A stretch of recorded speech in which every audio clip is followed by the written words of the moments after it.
మీద భూమి లేకుండా చాలా పాస్బుక్స్ ఇప్పుడు మా జిల్లా చూస్తే 50 లక్షల ఎకరాలకు ఉదాహరణకు భూమి ఉంటే ఫీల్డ్ లెవెల్లో 75 లక్షల ఎకరాలకు పాస్బుక్లు ఉన్నాయి. సో అవన్నీ ఫిల్టర్ ఏ విధంగా అవుతాయి కాబట్టి వాటన్నిటినీ కూడా ఏ విధంగా చేస్తారు అని అంటే మళ్ళీ రీసర్వే ద్వారానే అవన్నీ రెక్టిఫికేషన్ అనేది కావడం జరుగుతుంది.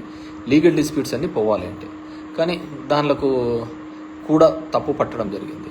సో అందుకే నేను చెప్తున్నాను కదా, ఏమేమి చెప్పారు, ఏదేది చెప్పారు, ఇవన్నిటినీ కూడా అందరము కూడా పొలిటికల్ సరే ప్రజలకు ఆవేదన ఉండేది ఉంటుంది. సో నాకు అది చూస్తున్నప్పుడు ఈ ప్రస్థానం సినిమాలో సాయి కుమార్ డైలాగ్ గుర్తుకొస్తుంది, ప్రతి మనిషిని కదిలించేది ఒక ఆశ ఒక్కటే అని. ఆ విధంగా ఆ ఆశతోనో కోరికతోనో కొత్తగా ఏమైనా మంచి జరుగుతుందని ఒక ఆలోచనతో చేసింటారు. So we have to give time, ప్రభుత్వానికి కూడా మనం టైం ఇవ్వాలి. టైం ఇచ్చిన తర్వాత వాళ్ళు కన్నా ఈ ఇయర్లో కూడా చేయలేకపోతే సరే ఒక ఫైనాన్షియల్ ఇయర్ అంతా అయిపోయినా కానీ నువ్వు చేస్తూ ఉన్న హామీలు ఏమైనాయి, సంపద సృష్టిస్తాను. ఇప్పుడు అమరావతి అనే దాంట్లో ఒక్కొరికి ఒక కన్ఫ్యూజన్ అనేది, కొంతమంది లోన్ అంటారు, కొంతమంది గ్రాంట్ అంటారు, కొంతమంది మేము చూసుకుంటామని చెప్పేసి ఫైనాన్షియల్ మినిస్టర్ మేము అని చెప్పి లోన్ కిందకి వస్తుంది. డిఫరెంట్ బ్యాంకింగ్ సెక్టర్ ఏఏబి కావచ్చు, ఎక్స్టర్నల్ ఎయిడెడ్ బ్యాంక్ ఈఏబి గురించి కావచ్చు, వరల్డ్ బ్యాంక్ గురించి కావచ్చు, డిఫరెంట్ బ్యాంక్స్ నుంచి ఇప్పిస్తాము అని అన్నారు. మరి అది ఏ విధంగా ఇప్పిస్తారనేది ఇంకా ఇంతవరకు గైడ్లైన్స్ రాలేదు. సో ఆ విధంగా ఉంది. దానిల మీద కూడా క్లారిటీ లేదనమాట. సో ఓవరాల్గా we have to give, because మనకు చేస్తామనేది ఎటువంటి ట్యాక్సేషన్ లేకుండా, కొత్తగా ట్యాక్సులు విధించకుండా, పెంచిన కరెంటు ఛార్జీలు తగ్గిస్తామని, పెరిగిన ఛార్జీలు తగ్గించి ఎటువంటి ట్యాక్స్ లేకుండా సంపద సృష్టించి వాటి ద్వారా పథకాలు ఇస్తామని చెప్పేసి. సో మనం 2 నెలల్లోనే అద్భుతాలు జరుగుతాయనుకోవడం కూడా తప్పే, అద్భుతాలు చేస్తారనుకోవడం కూడా తప్పే. సో అది చంద్రబాబు నాయుడు గారు చేస్తారనేది ఇంకా పెద్ద తప్పు అవుతుంది. So we have to give time for them. And దాని లోపల కొన్ని చోట్ల ఈ గొడవలు కానీ ఇలాంటివి కానీ ఇట్స్ ఎ గుడ్ కల్చర్ కాదు అనేది మా భావన. ఎందుకంటే మనం వేసిన బంతి మళ్ళీ తిరిగి బౌన్స్ బ్యాక్ అవుతూ ఉంటుంది దాన్ని. సో అది మళ్ళీ వెనక్కి వస్తూ ఉంటుంది. సో అది చాలామంది మనల్ని ఎంకరేజ్ చేయొచ్చు, ఎంటర్టైన్ చేయొచ్చు, ఇలాంటివి చేయండి అని చెప్పేసి. మళ్ళీ అది రివర్స్ వచ్చినప్పుడు వాళ్ళు ఎవరు మనకు కనపడరు అనమాట.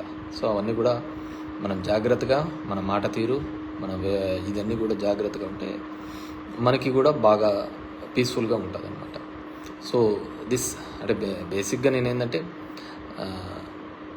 మన వాళ్ళు వైసీపీ క్యాడరు వీళ్ళంతా చూడన్నా ఇట్లా చేసినాడు అని ఈ సోషల్ మీడియా ప్లాట్ఫామ్స్లో దీనిలో పెడుతుంటే అదే మనం కొద్దిగా టైం ఇవ్వాలా, టైం ఇచ్చిన తర్వాత చూద్దాం వాళ్ళ సంగతి అని చెప్పేసి. అదేవిధంగా అమ్మఒడి తీసేసి తల్లికి వందనం అనేది ఇలాంటివన్నీ పెట్టడం ఇంకా ఇప్పుడు లేదు, నెక్స్ట్ ఇయర్ అంటున్నారు. చూద్దాం నెక్స్ట్ ఇయర్కి ఏ విధంగా చేస్తారు. బేసిక్గా నేను జగన్మోహన్ రెడ్డి ఇప్పుడు ప్రభుత్వంలో ఒక ఎమ్మెల్యేగా కావచ్చు అబ్జర్వ్ చేసినది ఏంటంటే, జగన్మోహన్ రెడ్డి గారు ఎక్కడ కానీ ఫ్రీబీస్ ఇవ్వలేదు. అందరూ ఏం చేస్తున్నారంటే ఉచితంగా పథకాలు పంచుతున్నాడు అనే ఒక తప్పుడు భావం తీసుకొని రాగలిగినారు. కానీ ఆయన ఎప్పుడూ కూడా ఉచితంగా పథకాలు ఏది ఇవ్వలేదు. అమ్మఒడి ఇచ్చినాడు అంటే స్కూల్లో పోయే డ్రాప్అవుట్స్ తగ్గినాయి, స్కూల్లో జాయిన్ అయ్యే వాళ్ళు పర్సంటేజ్ పెరగడం జరిగింది. నాడు నేడు చేసినారంటే ఒక గవర్నమెంట్ ఇన్స్టిట్యూట్ని డెవలప్ చేసే కార్యక్రమం చేసినాడు, ప్రైవేట్ ఇన్స్టిట్యూట్ని కాకుండా ఇది. సో అది అమ్మఒడికి అనేది ఉపయోగపడింది. విద్యా దీవెన, వసతి దీవెన అంటే హైయర్ ఎడ్యుకేషన్లో చదువుతున్న పిల్లలకు ఉపయోగపడింది. సో వాళ్ళందరికీ అర్థం కాలేదు హైయర్ ఎడ్యుకేషన్లో చదివే దానిలో ఆ డబ్బులంతా జగన్మోహన్ రెడ్డి ఫీజుల రూపం ద్వారా మన అమ్మద అకౌంట్లోకి వేస్తున్నాడు అనే విషయాన్ని గుర్తించలేకపోయి ఉండొచ్చు, ముఖ్యంగా దీనిలో యువతకు చూస్తే. అదేవిధంగా మహిళా సంఘాలకు డబ్బులు ఇచ్చినాడు అంటే ఎస్, అంతకుముందు రుణమాఫీ అనే పేరుతో ఎక్కడైతే మోసపోయిన మహిళా సంఘాలు ఉన్నాయో అవి ఏ గ్రేడ్ నుంచి డి గ్రేడ్కి వచ్చినాయి. దాన్ని మళ్ళీ అప్లిఫ్ట్ చేయడానికి కోసమే దాన్ని డి గ్రేడ్లోకి నుంచి ఏ గ్రేడ్లోకి తీసుకొని రావడం జరిగింది. 98% రీపేమెంట్ అంతా మనమే చేసినాం కాబట్టి మొత్తం అంతా తీసుకొని రావడం జరిగింది. ఈ విధంగా బ్యాంకింగ్ సిస్టమ్ కావచ్చు, ప్యారలల్గా కావచ్చు, ఒక వ్యవస్థ ఇప్పుడు ఆటోలనే కావచ్చు, అదేవిధంగా నాయ్ బ్రాహ్మణ్స్ కావచ్చు, ఇవన్నీ వ్యవస్థలు ఎక్కడ ఊరికి వెళ్ళాం. ఈ కుల వృత్తులు ఇవన్నిటినీ కూడా ముందుకు తీసుకొని అంతరించిపోతున్న దానికి ఇప్పుడు నేతన్న నేస్తం కావచ్చు, ఇవన్నీ కూడా అంతరించిపోతున్న ఒక వృత్తిని బతికించడం కోసం చేసిన ఒక ప్రయత్నం అంతే. సో దాన్ని అన్నింటినీ ఉచితంగా పనిచేస్తున్నాడు అని చెప్పిన అంతకంతే మించి పంచుతున్నాడు అనేది. అదేవిధంగా ఉద్యోగ కల్పనలో కూడా ఇప్పుడు అందరూ శ్వేతపత్రాలు రిలీజ్ చేస్తున్నారు అనమాట. ఎన్ని ఉద్యోగాలు ఇచ్చినారు, ఏమి ఇచ్చినారు అని.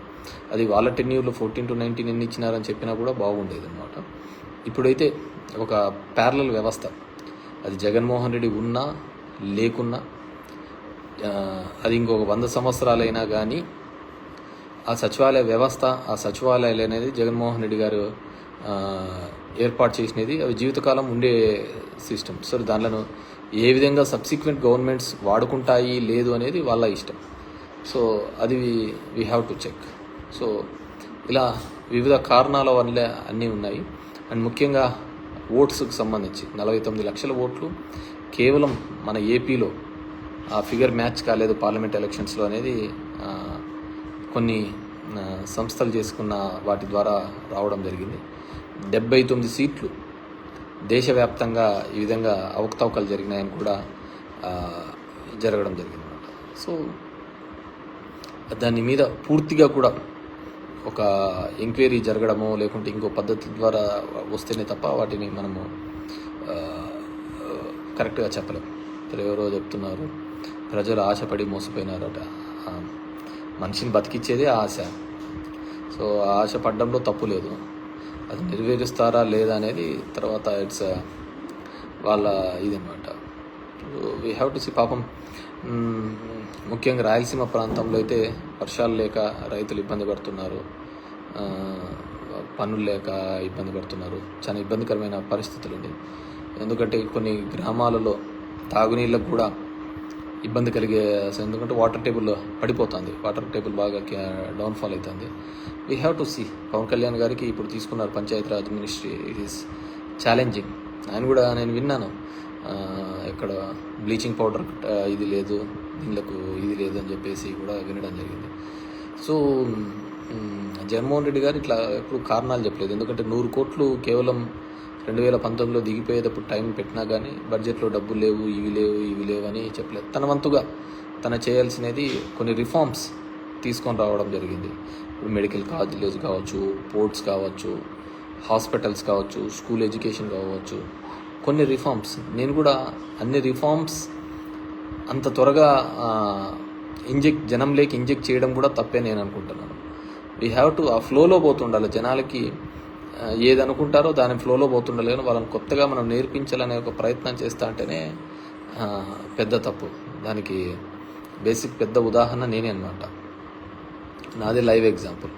ఎందుకు నేను లైవ్ ఎగ్జాంపుల్ అంటే, ఇప్పుడు పబ్లిక్ రిప్రజెంటేటివ్స్ జనం దగ్గరికి పోరు, జనంతో మాట్లాడరు, వాళ్ళ దగ్గరికి వచ్చిన వాళ్ళనే కలవడం బరువుగా ఉంటుంది. అలాంటిది నేను ఒక కొత్త సిస్టమ్ని తీసుకొని వచ్చి వీళ్ళే వాళ్ళ దగ్గరికి పోయి తీసుకొని పోవడం జరిగింది. దానికి ఎన్నో నిందలు మోయడం తప్ప నాకు వేరేది ఏంది జరగలేదు. అదే మర్యాదగా నేను ఇంటికాడ కూర్చున్నా కానీ నాకు ఈ నిందలు తప్పేటివి, నా పని నేను చూసుకున్నా కానీ నేను జనం దగ్గరికి పోవడంతో నాకు నిందలు ఓటమి తప్ప నేను పెద్దగా మూట కట్టుకునేదంటూ ఏమీ కనపడలేదన్నమాట. సో అపవాదులు తప్ప మూట కట్టుకునేది ఏంది లేదు. సో అట్లుంటుంది. కాబట్టి ఎప్పుడే కానీ సిస్టంలో ఏ విధంగా అలవాటు పడితే దాని ప్రకారమే పోవాలి.